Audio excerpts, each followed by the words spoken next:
Yes, sir. Bro, I was just telling the homies that about back in the day when I used to work at YCD, Yeah. and you used to ride your bike around the town. Well, that's all I told them. Don't worry. Hey, let's go. I really don't care. It's a fat white dude. Okay, so Alby here from Rhythm and Kai. Look, it's a pleasure. I'm back in my hood, out east. We're at the chicken coop. Gonna dig into some chicken and cornbread, but the key thing today is I am with producer, writer, MC, BigSima. Brother. Yo.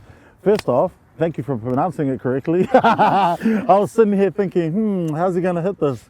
Because a lot of people just say BigSima, but it is BigSima. Oh, it is Sima? Okay. I just assume Māori, Pacific, for sure. Boy, rappers in my own hometown so mad that they put me in the top 5 list. If you really think that I don't see your request, just sitting there waiting on me to accept you to talk about me. Kia ora, bro. Kia ora. Thank you for joining us. Yo, it's good to be here on the east side. I live and work, raise my whānau over here, so yeah, love it over here, bro. It's a pleasure to come back and do this with someone that's heart in the community. We live, man. 4x4 mowing. Hello. The bush hog. Damn, bro. So they call us the gold nugget, eh? Yeah, that's the gold nugget, right? Yeah.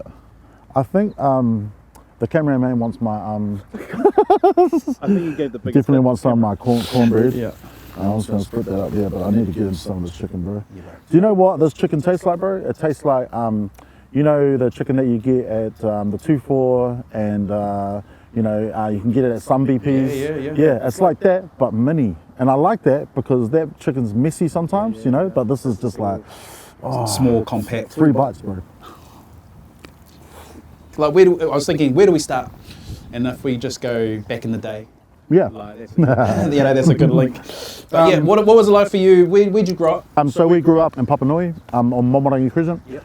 Anyone familiar with Momorangi Crescent knows that before, back in the day, like, you know, even before our generation, it used to be called Godley Ave. And, you know, it used to be heaps of, you know, drug houses and that down there. And then the council came in, built a bunch of, you know, state houses and that, which are still there. And then we moved in there at like, I think I want to say like 86. All of my mates, we all came from single parent households, you know, so growing up was like pretty much quite similar, you know. There wasn't much contrast going on. Pretty much everybody was going through the same shit. I grew up with my dad. I grew up with 3 brothers. We all grew up without our dads, and we're all gone on to be parents and be present fathers in our kids' lives. And I think, you know, that's sort of what it was about for us, is just breaking the cycle, you know.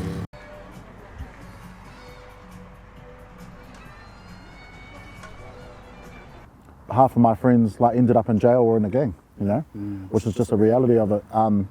And I was lucky that through hip hop and through music, I was able to find like a positive outlet, somewhere I could express myself safely amongst my peers who also looked the same as me. So, you know, it felt like I finally fit in somewhere, you know. Scrolling through your social media, you posted something that struck to me, because similar, single mum, you know, raising 5 kids. Yeah. And you talked about breaking a cycle. Yeah.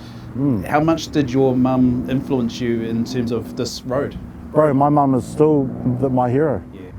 You know, she went from living in a women's refuge, and now she has a PhD in mental health, and she travels around the country teaching people about boundaries and ethics and cultural safety, and, you know, it's crazy, bro. Her arc is insane, bro, you know? Like, we still look at her as like, you know, she's, to me, even though she's my mum, she's still my rangatira, you know?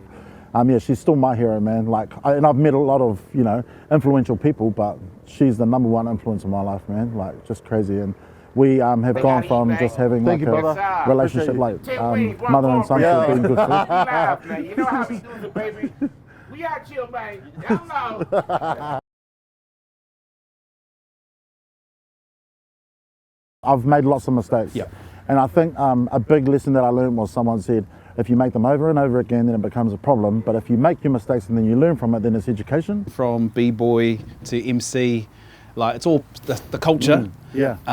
But yeah, you make a move from taking the mats out and dancing with the crew. Because I always liked to battle as a B-boy. And then 8 Mile came out, and then we found rap battles. Because 8 Mile was so huge, you know, different venues would put on battles because they knew people would come to watch them, you know. We were like prize fighters, bro, like just running around these different towns. One of the classic ones was Snowfest in Queenstown. And we only had like $80 to our name, bro. So we filled up the tank as best we could. But the tank was like on quarter, so we managed to get it to full back then. Drove all the way down to Queenstown, where pretty much had no petrol left. And then I entered the battles and won them, and ended up winning like $1,000 cash, like $500 bar tab. It's pretty cool. One of your waiata Aotearoa, like listening to your verse, you address what Winston Peters said about, you know, not being indigenous. but you know, you've covered so much, you know, in all of your writing, you know, you're from, you know, addiction to single home, you know, to the culture. Where does all of that inspiration come from to write? I think I sort of just, at one point in my life, I sort of just made peace with being a storyteller. You know, and I think that's sort of just, that's how I roll now. Like, I don't really think too much about writing a specific type of song. Like, I remember many years ago, someone said, to have the perfect rap album, you need a girl song, you need a song for the club, you need a song for the streets, you need a song about drinking and drugs, you need a song about your ex-girlfriend, you know. And to me, that recipe is like real mundane, you know. I always want people to be able to relate to what I'm talking about as well. You know, 5 out of 6 of my friends had their dads at home. Like, it's so true, bro, you know. Or 1 out of 6 or 1 out of 7. Yeah. Oh, you know the lyric. I don't even know it. And back in the day, you mentioned Doghouse. What are some of the food spots that you have seen in Otatahi? Yeah, I mean, that's one of them, definitely. Chicken and cornbread. Obviously smoky teas. Obviously $2 rice. Dimitri's. Dimitri's is crazy. So the main ones to me, bro, like, Denny's, bro. Denny's, like, that's a spot, bro. House, bro. Hot fudge cake late at night. Free feed on your birthday. Like, that's pretty on, bro. What's next? What's I mean, you're going to finish this tour. And you're going to have a well-earned break, and you're going to get into the studio, and you've got Baby 3. Yeah, baby number 3. Baby 3. And so drawing on that inspiration too, is you're actually starting to write now, aren't you? Yeah, absolutely. Yeah.